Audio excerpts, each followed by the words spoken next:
আমার সোনামাকে কেমন লাগছে কমেন্ট করে জানিও তো। আমার সোনামা যাবে বার্থডে পার্টিতে, তো ওখানে যাওয়ার জন্য একেবারে সুন্দর করে রেডি হয়ে গেছে, তোমরা দেখতেই পাচ্ছ। আর আমার সোনামা কিন্তু নিজে নিজে সাজতে প্রচুর পরিমাণে ভালোবাসে।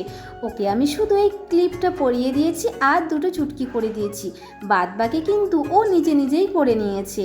তো সঙ্গে যাচ্ছে ওর মামা আর মামি, আর তাছাড়া আমার পাশের বাড়ির রুমের বোন আর হচ্ছে যে তার বর যাচ্ছে, আর ওপর তালার কাকু যাবে।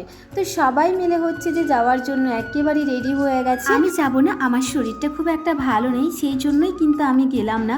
আমাকে সবাই মিলে কিন্তু অনেক জোর করেছিল যাওয়ার জন্য, আমার একদম ইচ্ছে হলো না শরীরটা খারাপের কারণে।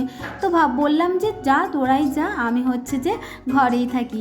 তো যাই হোক, ওরা আমার কথা মতো সবাই মিলে একেবারে রেডি সিডি হয়ে বেরিয়ে গেছে। যেহেতু আমি যাব না, সেই জন্য ভাই আমার আর বাবার জন্য 500 মতো মাংস এনেছিল, ওটাই আমি হচ্ছে যে রান্না বান্না করছি। একা একা একদম ভালো লাগছে না। রান্না করতে করতে দরজাতে দেখি ঠকঠক আওয়াজ উঠলো, তো বেরিয়ে দেখি দীপা এসেছে। তো ওকে বললাম কি রে তোরা এসেছিস, আমার মেয়ে কোথায়?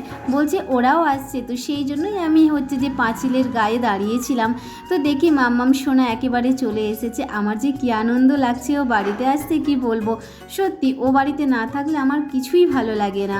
তো অনেক গল্প করলো আমার সাথে, সবাই মিলে কি কি খেয়েছি, কি কি হয়েছিল ওখানে, অনেক গল্প করলো আমার সাথে। আর সব থেকে আমার খুব ভালো লেগেছিল, ওখানে নাকি প্রত্যেককেই একটা করে গাছ দেওয়া হয়েছিল, কাগজ ফুলের গাছ। বেশ ভালো লাগলো গাছটা দেখে। আর এমনকি দিদিভাই কিন্তু আমারও খোঁজ করছিল। এত লোকের ভিড়েও আমাকে যে মনে রেখেছে, আমার ভীষণ ভালো লেগেছে। ভাই বোনদেরকে জিজ্ঞেস করছিল কি গো তোমার দিদি আসেনি? ভাইরা বললো যে না আসেনি, দিদির শরীরটা খারাপ। তো যাই হোক।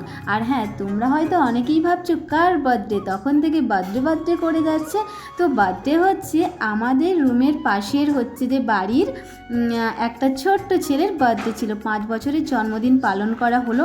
তো অনেক ধুমধাম করেই পালন করা হয়েছিল। তো আমার ভাইরা বললো নাকি মোটামুটি 500-600 লোকের একটা আয়োজন ছিল, বেশ আনন্দ করেছি সবাই মিলে। আর হ্যাঁ, তোমাদের সাথে তো একটা কথা শেয়ার করাই হলো না, মাম্মাম সোনাও কিন্তু একটা রিটার্ন গিফট পেয়েছে।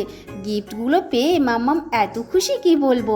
ছোটোদেরকে হচ্ছে যে সুন্দর সুন্দর গিফট দিয়েছে একটা ব্যাগের মধ্যে, আর বড়োদেরকে একটা ব্যাগের মধ্যে দিয়েছিল হচ্ছে যে সুন্দর সুন্দর গাছ।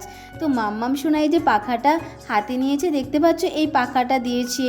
তারপরে হচ্ছে যে কী সব খেলনা দিয়েছিল, পেন্সিল বক্স দিয়েছে, রেজার দিয়েছে, মানে কত কি দিয়েছে একটা ব্যাগের মধ্যে ওদেরকে।